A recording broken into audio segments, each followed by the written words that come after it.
This ain't advice. I'm not your advisor. And as they say in the biz, slap that subscribe button. We're only about 100,000 away from a million. We're almost there.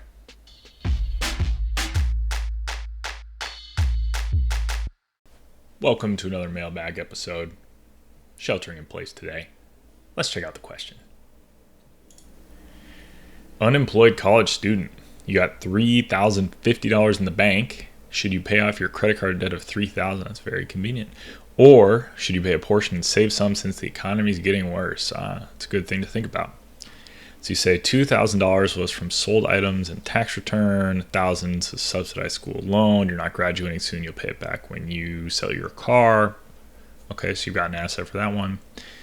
Right now you have a $3,000 credit bill and you're going to pay it, but the economy's in a tough spot and you might need the money in case something happens, even though you live at home. Okay, so you got a lot of flexibility. That's what I'm hearing.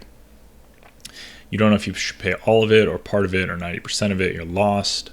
Right now you just need gas money and you might need a desktop computer for school because the current one cannot handle the software you need for class. You're going to go to the library, but you're not sure, risking getting sick, and it's a long drive. I'm going to be honest, those things both sound like excuses. It doesn't sound like you were ever planning to go to the library. It's pretty normal, but I don't think you were ever going to do it, so just admit you wanted to buy a new computer. You don't ask for money from your parents because they're in a tight spot.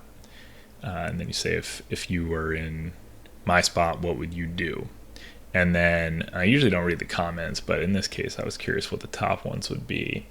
So you pay the minimum for now. Do not use your liquid cash. Cash is king. If you default on your credit card, oh well. This one says, play it safe, keep the cash. I'm going to go ahead and disagree.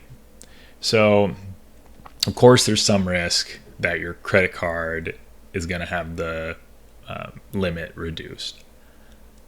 That seems pretty unlikely to me. I think if it were me, I'd probably want to pay off the credit card or most of the credit card, keep enough cash to buy gas. But I'd pay it off, and then if the economy gets worse, you can load it up again, but at least saving the interest for the meantime. It does open up the risk that the credit card company would reduce your line of credit and you wouldn't be able to take out $3,000 again. So that'd be something to think about.